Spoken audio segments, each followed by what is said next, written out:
जय हिंद मित्रांनो, straight drive या माझ्या चॅनलमध्ये आपलं सहर्ष स्वागत आहे। मित्रांनो, गणेशोत्सवाचा आता काळ संपून जवळजवळ एक आठवडा झालेला आहे आणि आता शारदीय नवरात्रोत्सव आजपासून चालू होतोय। सर्वप्रथम स्ट्रेट ड्राइव्हच्या सर्व दर्शकांना, सर्व हिंदू माता भगिनींना आणि कार्यकर्त्यांना माझ्यातर्फे आणि स्ट्रेट ड्राइव्हच्या तमाम चॅनलतर्फे शारदीय नवरात्रोत्सवाच्या हार्दिक शुभेच्छा देतो। मित्रांनो, आपल्या हिंदुस्थानामध्ये काही घटना दर दिवशी घडतच असतात। हिंदुस्थान हा फार मोठा देश आहे आणि जगातील सर्वात मोठी लोकसंख्या असणारा देश आहे। आपल्या इथं घटित अघटित अशा घटना घडतच असतात।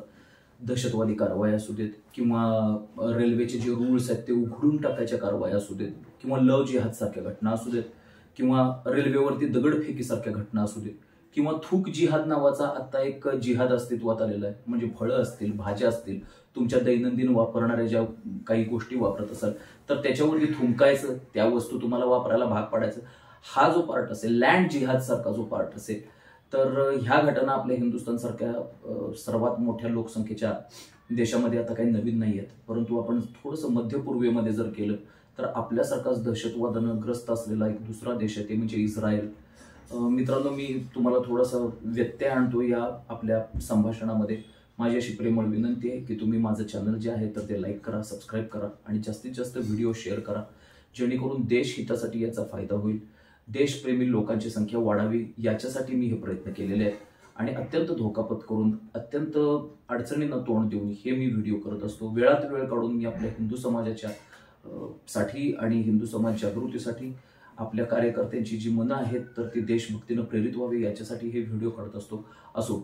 तर मला सांगायचं होतं की मध्य पूर्वेमध्ये एक इस्रायल नावाचा देश आहे, तर तो देखील आपल्यासारखाच दहशतवादानं ग्रस्त आहे। इस्रायलच्या चोही बाजूकडून जर तुम्ही नकाशा बघितला तर तुम्हाला नवीन सांगायची काही गरज नाही। सर्व मुस्लिम कंट्रीजनी व्यापलेला आणि सर्व मुस्लिम कंट्रीजनी वेढलेला असा देश आहे। त्यांच्यावरती 7 ऑक्टोबर रोजी हल्ला झाल्यानंतर इस्रायलनं ज्या पद्धतीनं प्रत्युत्तर दिलं आणि ज्या पद्धतीनं त्यांनी हालचाली केलेल्या तर त्या वाखाणण्याजोग्या, जगातल्या मला वाटत नाही की कुठल्याही राष्ट्राला अशा प्रकारच्या हालचाली ज्या आहेत तर ते शक्य होतील। इस्रायलचं जे युद्ध सामर्थ्य आहे किंवा त्यांचं जे काही गुरिल्ला वॉर टेक्निक आहेत किंवा त्यांनी ॲडॉप्ट केलेली बाकीची जी वॉर टेक्निक्स आहेत तर त्याची तोड नाहीये मित्रांनो। आणि याचं शब्दामध्ये देखील आपल्याला वर्णन करता येत नाही, कारण दहशतवादी जर पुढे असतील तर इस्रायल हा प्रत्येक वेळेला त्यांच्यापेक्षा 4 अंगुळे हा पुढेच असतो। हमास सारखी दहशतवादी संघटना असू दे किंवा बोको हराम सारखी दहशतवादी संघटना असू दे किंवा हिजबुल्ला सारखी दहशतवादी संघटना असू दे, ह्या सगळ्या इस्रायलच्या जीवावरती उठलेल्या संघटना आहेत। पॅलेस्टाईन लिबरेशन आर्मी असू दे, ज्याला आपण PLA म्हणतो, तर ती देखील इस्रायलच्या जीवावरती उठलेली संघटना आहे। आणि अशाच पद्धतीनं हे जे कोणी इस्माईल हानिनी असतील किंवा कालच मारला गेलेला तो भडवा मुल्ला नसरुल्ला असेल, तर असे जे अतिरेकी आहेत तर ते इस्रायलचा सर्वनाश करण्यासाठी आणि जास्तीत जास्त ज्यूंचं हत्याकांड कसं व्हावं याच्यासाठी आपल्या कार्यकर्त्यांना प्रेरणा देत असतात आणि त्याच्यासाठी त्यांना मध्य पूर्वेतून प्रचंड प्रमाणामध्ये पैसा ओतला जातो आणि त्यांना नैतिक पाठिंबा तर सगळीकडूनच मिळतो। पाकिस्तान सारखे देश त्याला अपवाद नाहीत, नव्हे हिंदुस्थानातले काही मुसलमान देखील त्याला अपवाद नाही आहेत, ज्यांना पॅलेस्टाईन, काही म्हणण्यापेक्षा सर्वच मुसलमानांचा पॅलेस्टाईनला सपोर्ट आहे। हे एक उघडगुपित आहे, याच्याविषयी कोणी सत्य नाकारू शकत नाही। इस्रायलच्या मला युद्ध सामर्थ्याविषयी असं म्हणायचं आहे की युद्ध हे लढलं जातं तर ते स्वतःच्या इच्छाशक्तीवरती लढलं जातं। जी तुमची हत्यारं असतात, जी तुमची शस्त्रास्त्र असतात, तर ती किती जरी भारी असतील, किती जरी आधुनिक असतील, तरी तुमच्या मनातला जो एक द्वेष असतो शत्रू राष्ट्राच्या बद्दलचा, तर तो द्वेष जो असतो तो तुम्हाला लढण्यासाठी प्रेरित करत असतो। युद्ध हे पगारासाठी कधीही कुठली सेना लढत नाही। जी पगारासाठी सैनिक लढतात तर ती 1965च्या युद्धामध्ये सपाटून मार खातात, 1971च्या युद्धामध्ये सपाटून मार खातात, मग ते कारगिल वॉर करतात मुशर्रफ सारख्या सत्ता केंद्रांना खुश करण्यासाठी। तिथं त्यांना पगाराची अपेक्षा असते, मग ते पगारासाठीच तिथं लढतात आणि काहीतरी दुसरी पैशाची काहीतरी अपेक्षा ठेवतात। त्यामुळं आमच्या आर्मीकडून ते भयानक मोठ्या प्रमाणात सपाटून मार करतात, तरी पण ते सुधरत नाहीत। मग ते बालाकोटमध्ये एक 4 पैशासाठी बॉम्बस्फोट करतात, मग आमच्याकडून परत मार खातात।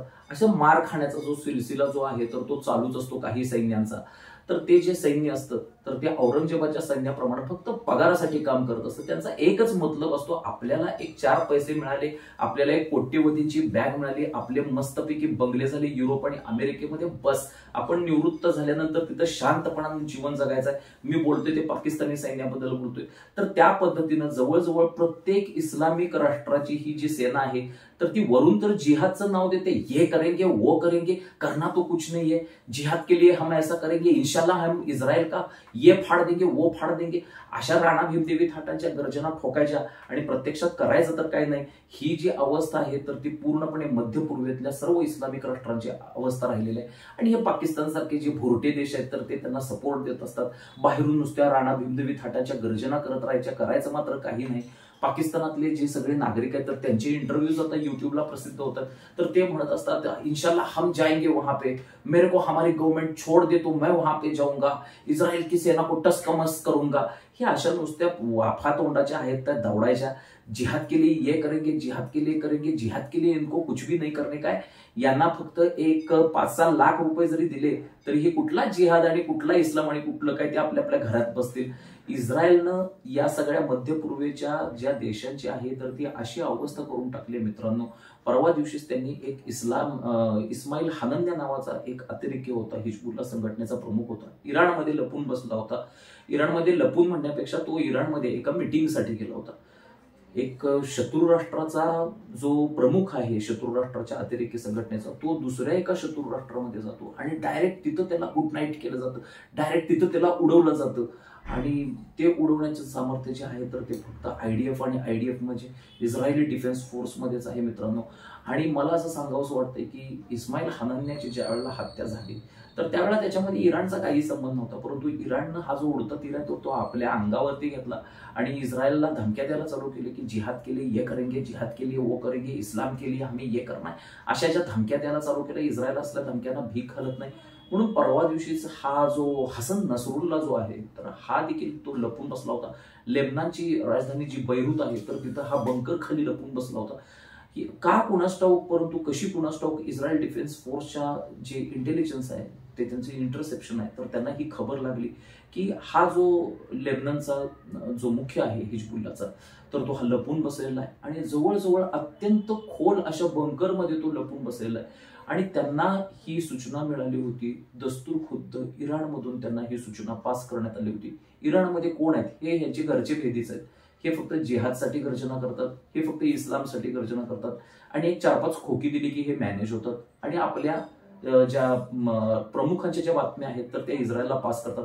इस्रायलला अशीच एक बातमी मिळाली की हा जो प्रमुख आहे अतिरेकी संघटनेचा ज्याचं नाव हसन नसरुल्ला आहे तर तो हसन नसरुल्ला हा बंकरमध्ये लपून बसलेला आहे. इस्रायल डिफेन्स फोर्सनं पटकन ही बातमी पास केली ती बेंजामिन नेतन्याहू यांना. बेंजामिन नेतन्याहू हे त्यावेळेला अमेरिकेमध्ये होते. अमेरिकेमध्ये अत्यंत गुप्त स्वरूपाची त्यांची मीटिंग चालली होती आणि अशा परिस्थितीमध्येच बेंजामिन नेतन्याहूंच्याकडे एक निरोप येतो आणि त्यांना सांगितलं जातं की हसन नसरुल्ला जो आहे तर त्याच्या लोकेशनचा ठाव ठिकाणा लागलेला आहे. आता काय करायचं, येस और नो, तुम्ही फक्त मला आदेश द्या. इस्रायलचे पंतप्रधान अत्यंत त्या गुप्त मीटिंगमध्ये असताना देखील ते इस्रायली डिफेन्स फोर्सला असा संदेश पास करतात की प्लीज गो ऑन. आणि त्यावेळेला एका क्षणामध्ये 80 टन वजनाचा बॉम्ब त्या बिल्डिंगवरतीच टाकला जातो आणि ती बिल्डिंग सकट त्या आतलं जे बंकर आहे तर ते पूर्णपणे टसकमस उद्ध्वस्त केलं जातं आणि त्या बंकरचे पूर्णपणे शकलं उडवली जातात आणि त्याच्यामध्ये हा जो हसन नसरुल्ला आहे तर तो वरती रवाना केला जातो आणि त्याला गुड नाईट म्हटलं जातं. एखाद्या हॉलिवूडच्या चित्रपटाला लाजवल असं सीन आहे मित्रांनो, परंतु इस्रायल डिफेन्स फोर्सनं हे करून दाखवलेलं आहे. इस्रायल डिफेन्स फोर्सनं आणखीन एक बातमी आपल्या राष्ट्राला दिलेली असते. त्याच्यानंतर 1-2 ते 3 तासानंतरच ह्या हसन नसरुल्ला नंतर जो कोणी ह्या दहशतवादी संघटनेचा प्रमुख होणार असतो ज्याची बातमी अत्यंत मोठ्या प्रमाणामध्ये पसरलेली असते की हसन नसरुल्लाचं जर काय बरं वाईट झालं तर हा अमुक जो आहे तर तो ह्या हिजबुल्लाचा प्रमुख होईल. त्याला देखील 1-2 तासातच इस्रायलच्या ज्या IDF आहे तर त्याला देखील मारून टाकलेलं असतं. आणि अत्यंत ही एक अमेरिकन चित्रपटांमध्ये दाखवली जाणारी कथा वाटावी असं इस्रायलनं केलेलं आहे मित्रांनो. आणि त्याच्यामुळे इराण भरपूर चिडलेला आहे. इराणनं आता त्याच्यावरती मिसाईल्सचा अटॅक केलेला आहे इस्रायलवर, परंतु इस्रायल अशा हल्ल्यांना भीक घालत नाही. हमास असू दे, बोको हराम असू दे, तुमचं इराण असू दे, इराक असू दे, सिरिया असू दे, लेबनन असू दे, ह्या सगळ्यांना एकाच वेळेला अंगावरती घेण्याचं जे सामर्थ्य आहे तर ते इस्रायलनं पार पाडलेलं आहे. आता ह्या इस्रायलनं एवढं सगळं सामर्थ्य कसं काय मिळवलेलं आहे हा प्रश्न ज्या वेळेला मला पडला तर त्यावेळेला मला मित्रांनो असं म्हणावंसं वाटतं की जीव कम्युनिटी आहे, जो जीव धर्म आहे, तर त्यांच्यावरती पहिल्यांदा या नाझीवाल्यांनी खूप अत्याचार केले जर्मनीमध्ये. त्या अत्याचारांना वैतागून अक्षरशः ते इस्रायलमध्ये आले. त्यांनी इस्रायल नावाच्या एक सेपरेट राष्ट्राची स्थापना केली आणि त्यांच्यामध्ये या सगळ्या अत्याचारांमुळे आणि ह्या सगळ्या कॉन्फ्लिक्ट्समुळे इकडे त्याचे ख्रिश्चन विरोधात होते, इकडे त्याचे मुसलमान विरोधात होते. त्यामुळे चोही बाजूकडून जी चेपलेली कम्युनिटी आहे तर अशा पद्धतीनं त्यांनी इस्रायलमध्ये आपल्या स्वतःच्या एक राष्ट्राची स्थापना केली. त्याच्यानंतर स्वतःच्या धर्माविषयीची आणि स्वतःच्या राष्ट्राविषयीची इतकी प्रचंड त्यांच्या मनामध्ये भक्ती ठासून भरलेली आहे. त्यांना देशहित आणि देशहित याच्यापेक्षा दुसरं काही दिसत नाहीये. त्यांच्याकडे अशी सिस्टीम नाहीये मित्रांनो की इस्रायली आणि मुस्लिम भाई भाई, इस्रायली आणि हमास भाई भाई, इस्रायली आणि ही कुठली दहशतवादी अतिरेकी संघटना आहे हिजबुल्ला, त्यांचं नावच मला आठवत नाही ऍक्च्युली, तर हे भाई भाई असं त्यांच्याकडे सिस्टीम नाहीये. त्यांच्याकडे कोणी असं म्हणत नाहीये की तुम्ही त्यांना का मारलं, तुम्ही त्यांना मारलेल्याचे पुरावे द्या. कालच हाती आलेल्या बातमीनुसार एक मोठ्याच्या मोठ्या बंकरमध्ये एक इस्रायली सैनिक घुसला. त्या बंकरमधचं पूर्णपणे डिव्हॅक्युएशन करून टाकलं होतं त्यांनी. त्याच्यामधून सगळं जे लेबननचे हे जे सगळे अतिरेकी होते ते सगळे फिनिश करून टाकले होते आणि त्याच्यामध्ये एक एक असा तो बॉम्ब लावत गेला. आणि तो व्हिडिओ जो त्यांनी जारी केला इस्रायल डिफेन्स फोर्सने तर तो अत्यंत बघण्यासारखा आहे मित्रांनो. एकाच वेळेला त्यांनी आतल्या सगळ्या स्फोटकाचे स्फोट घडवले आणि तो सगळं बंकर जो आहे तर तो उडवून दिला.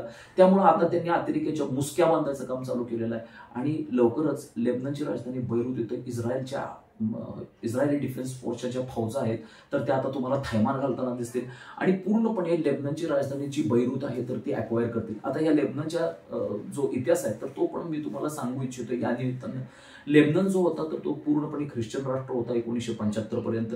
1975 साली त्यांनी शरणार्थीयांना म्हणजे रेफ्युजीजना आपल्या लेबननमध्ये प्रवेश द्यायला चालू केले. दुर्दैवाने हे जे सगळे रेफ्युजीज होते तर ते सगळे मुसलमान होते. त्यांनी आपला जॉबसाठी आणि आपले कामधंद्यासाठी त्यांनी ह्या लेबननचा सहारा घेतला आणि त्याच्यानंतर लेबननमध्ये त्यांची संख्या हळूहळू वाढवल्यानंतर 1975 ते 1980 या कालावधीमध्ये त्यांनी पूर्ण लेबननलाच इस्लामिक राष्ट्र घोषित करून टाकलं. लेबनन आता पूर्णपणे 100% इस्लामिक राष्ट्र आहे आणि तिथं गरिबी असेल, दहशतवाद असेल, भूक असेल, भय असेल, त्याच्यानंतर ह्या ज्या काही बकाल राष्ट्रांमध्ये ज्या काही समस्या आहेत तर त्या आवासून उभ्या आहेत.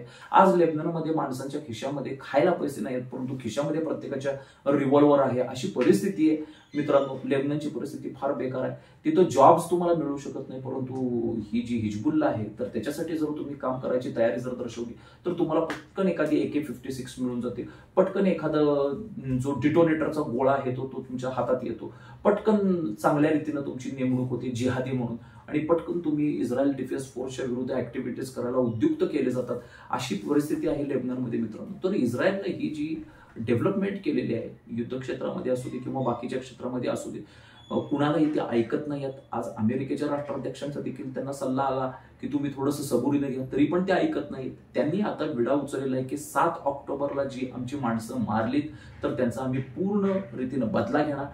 परंतु ह्या इस्रायलनं स्वतःच्या धर्माविषयीच्या स्वाभिमानानं त्याच्यानंतर स्वतःच्या राष्ट्रभक्तीनं हे जे सगळं स्वराज्य निर्माण केले तर त्याची तुलना मला छत्रपती शिवाजी महाराजांच्या हिंदवी स्वराज्याशी करता येण्याचा मोह आवरत नाहीये. कारण हिंदवी स्वराज्यामध्ये देखील छत्रपती शिवरायांचे जे मावळे लढत होते ते फक्त आणि फक्त स्वराज्यासाठी लढत होते. ते पगारी नोकर नव्हते महाराजांचे. त्यांचा आणि पगाराचा काही संबंध नव्हता. महाराज त्यांना वेळच्या वेळेला बक्षिसं द्यायचे, महाराज त्यांना वेळच्या वेळेला पगार द्यायचे परंतु त्यांची महाराजांच्या विषयी असलेली भक्ती, जिजाऊविषयी असलेली निष्ठा आणि छत्रपती शहाजी महाराजांच्या विषयी असणारं एक प्रेम त्याला कारणीभूत होतं. आणि सगळ्यात महत्वाचं म्हणजे छत्रपती शिवरायांनी त्यांच्या मनामध्ये हिंदू धर्माविषयीचा जो अभिमान आहे तो त्यांच्या हृदयामध्ये एक भरला होता, ठासून भरला होता आणि त्याच्यामुळे ही प्रेरणा त्यांच्यामध्ये निर्माण करून दिली आई जिजाऊने आणि त्याचं एक परिणती झाली हिंदवी स्वराज्य निर्मितीची. एक छोटंसं स्वराज्य होतं परंतु हिंदू धर्माचा जो भगवी पताका आहे तर ते तळपट ठेवणारं ते स्वराज्य होतं. इस्रायलनं हीच गोष्ट मित्रांनो मध्यपूर्वेत केलेली आहे परंतु आपल्या इथले काही भडवे आहेत ते इस्रायलला शिव्या घालतात. तो हसन नसरुल्ला तिकडं मेला काय, इकडं गळे पिटतायत काय, काश्मीरमध्ये काय करतायत. मुफ्ती मोहम्मद सईदची मुलगी म्हणते की मी काश्मीरमध्ये ज्या निवडणुका आहेत तर त्या पोस्टपोन करण्यात याव्या काय, मी आता प्रचारच करणार नाही, मी आता दुःखात आहे. इस्रायलच्या या हल्ल्याचं जे दुःख आहे तर ते सर्वात जास्त कोणाला झालं असेल तर हे मुफ्ती मोहम्मद सईदच्या मुलीचे सारखे जे PDP सारखे जे पक्ष आहेत किंवा आपल्यातले हे जे सगळे लोक गद्दार आहेत तर त्यांचं. मी आता परवा दिवशीच एक व्हिडिओ बघत बसलो होतो युट्यूबवरती, तर त्याच्यामध्ये शेजारी आपलं राष्ट्र आहे तर ते चीननं किती डेव्हलपमेंट ट्रेनच्या बाबतीमध्ये केलेली आहे. तिथं मित्रांनो मॅग्लेव वरती धावणारी ट्रेन आलेली आहे, त्याचा आणि रुळाचा संपर्कच येत नाही. रुळाच्या वरती एक असा प्रेशर निर्माण केलं जाते, हवेचा दबाव निर्माण केला जातो मॅग्लेवमुळे की ती ट्रेन जी आहे तर ती एक 3 ते 4 इंच हवेतच उडते आणि जवळजवळ नाही म्हटलं तरी 300च्या वरती त्याचं km/h त्याचं स्पीड आहे. हा व्हिडिओ बघून बऱ्याच जणांनी खाली कमेंट केले की हिंदुस्थानामध्ये हे शक्य नाही, हिंदुस्थानामध्ये मोदी सरकार आहे, व्हॉट इज मोदी सरकार इज डुईंग, असं काय काय इंग्लिशमध्ये प्रतिक्रिया छापलेल्या आहेत. त्यांना मी एकच सांगू इच्छितो की हिंदुस्थान मधल्यासारखे गद्दार जे आहेत तर ते चीनमध्ये नाही आहेत. वंदे भारत योजनेवरती विरोध करणारे जे लोक आहेत तर ते चीनमध्ये नाही आहेत. वंदे भारत ह्या ट्रेनवरती दगडफेक करणारे जे भडवे आहेत तर ते चीनमध्ये नाही आहेत. त्याच्यानंतर पटरी आहे जे रेल्वेचे रूळ आहेत तर ते उखडणारे जे गद्दार असतील तर ते चीनमध्ये नाही आहेत. रेल्वेच्या रुळावरती जे सिलेंडर ठेवणारे महाभाग आहेत आपल्या देशामध्ये तर ते चीनमध्ये नाही आहेत. आणि चीनमधलं गव्हर्नमेंट देखील असं काय करणं जे आहे तर ते सहन करून घेणार नाही. मला मोदी सरकारला एवढं सांगायचं आहे, इकडे कुठेतरी 2-5 अतिरेकी मारायचे काश्मीरमध्ये आणि ऊर थोपटत बसायचं स्वतः. मी सर्जिकल स्ट्राईक केला, मी हे स्ट्राईक केला, मी ते स्ट्राईक केला. अरे मारून टाकाना 100 आणि 200 डझनामध्ये अतिरेकी मारतायत तिथे इस्रायलमध्ये आणि तुम्ही एक 2-3 अतिरेकी मारताय आणि स्वतःचा ऊर थोपटून घेता, स्वतःचे पार थोपटून घेता. हे असले धंदे आता बस करा. तुम्हाला काँग्रेसच्या नावानं आम्ही शिव्या देतोय हे ठीक आहे, परंतु आता तुम्ही घेतलाय ना आपली हातात सत्ता, आता तुमच्या हातात सत्ता मिळालेला आहे ना, त्याचा सदुपयोग करा. तुम्हाला जे मतदार आहेत त्या मतदारांनी तुमच्या हातात जी सत्ता दिलेली आहे ती इस्लामिक दहशतवाद्यापासून मुक्ती मिळवण्यासाठी, पाकिस्तानपासून मुक्ती मिळवण्यासाठी आणि चीनच्या दादागिरीपासून मुक्ती मिळवण्यासाठी. तुम्हाला रस्ते, वीज आणि पाणी आणि पेट्रोलसाठी कोणी निवडून दिलेलं नाहीये. तुम्ही काही काळजी करू नका. तुम्ही बिनधास्त ह्या सगळ्या जणांना ठोका आणि ज्या पद्धतीनं ऑपरेशन ऑल आउट तुमचं पहिल्यापासून जे चालू होतं, जे आत्ताच्या कालावधीमध्ये थोडंसं थंड पडल्यासारखं झालंय, 240 सीट्स मिळाल्यामुळे माझ्या मते तुम्ही गलित गत्र झालेला आहात, तर ते गलित गत्र तुम्ही होऊ नका. ही ठोकाठोकीचा प्रोग्राम इस्रायल सारखा तुम्ही चालूच ठेवा असं माझं म्हणणं आहे. आणि इथल्या देखील देशद्रोही काही गद्दार आहेत तर त्यांना माझं एकच सांगणं आहे की तुम्ही आज हसन नसरुल्लाला साथ देत आहात, तुम्ही इनडायरेक्टली हिंदू कम्युनिटीला विरोध करत आहात. तुमची 11 ऑगस्ट 2012ची रॅली आम्ही विसरलेलो नाहीये. तिकडे म्यानमारमध्ये मुस्लिमांच्या वरती अत्याचार चालू होते, त्यामुळे तुम्ही आमच्या हिंदू पोलिसांच्या वरती इथं अत्याचार केले. आझाद मैदानामध्ये तो शहीदांचा जो पुतळा होता तर ते जे आयकॉन होतं तर ते तुम्ही पूर्णपणे मोडून टाकलेला, तर ते आम्ही लोक विसरलेलो नाहीये. त्यामुळे हे असले धंदे करायचं बंद करा, कारण ह्याच्यामुळे काय होईल, देशातली शांतता जी आहे तर ती धोक्यात येईल. 2 समाजामध्ये तेढ निर्माण होईल. या देशामध्ये अजून देखील मी याच मताचा आहे की मजहब नहीं सिखाता, आपस में बैर रखना, हिंदी है हम, वतन है हिंदुस्तान हमारा, सारे जहां से अच्छा हिंदुस्तान हमारा, या मताचा मी आहे. त्यामुळे हिंदू असतील किंवा मुसलमान असतील, शीख असतील, बौद्ध असतील, पारशी असतील, यांनी एकमेकांच्या गळ्यात गळे घालावे. आणि कोण कुठला इस्रायल, कोण कुठला मुल्ला नसरुल्ला, कोण कुठला इस्माईल अरण्या, तर त्याच्यासाठी तुम्ही इतर रॅली करण्याची काय आवश्यकता आहे. तुम्ही इतर रॅली काढली की बहुसंख्य हिंदू जे आहेत तर ते इस्रायलला साथ देणार. कुणाला साथ द्यायची नाही, या प्रत्येकाला स्वतःला पडलेलं आहे. आज आपण हिंदुस्थान सार्वभौम राष्ट्र आहोत. या राष्ट्रामध्ये आपले प्रश्न वेगळे आहेत. बाहेरच्या राष्ट्रांचं घेऊन रडायचं काहीच कारण नाहीये. तुम्ही जर इस्रायल ला विरोध केला आणि पॅलेस्टाईनला जर साथ दिली तर आपले लोक काही आहेत देशभक्ती, तर ते जे आहेत देशभक्त तर ते इस्रायलला साथ देणार. दोन्ही यांच्यामध्ये संघर्ष निर्माण होतो. कशाला पाहिजे संघर्ष? म्हणूनच मी म्हटलं मगाशी, मजहब नहीं सिखाता, आपस में बैर रखना, हिंदी है हम, वतन है गुलिस्तान हमारा, हिंदुस्तान हमारा, सारे जहां से अच्छा हिंदुस्तान हमारा. असं मी परत एकदा सांगतो, हिंदू मुस्लिम हे ऐक्य आहे तर ते राष्ट्राच्या उत्थानासाठी गरजेचं आहे असं मी या ठिकाणी तुम्हाला परत एकदा नमूद करतो. आणि जाता जाता मी एवढंच सांगतो की हा जो सारे जहां से अच्छा जे ज्यानं गाणं लिहिलं होतं तो कवी इक्बाल होता, तो देखील नंतर पाकिस्तान वासित झाला. त्यानं नंतर देखील त्याची जातच दाखवली. जय हिंद, जय महाराष्ट्र, वंदे मातरम.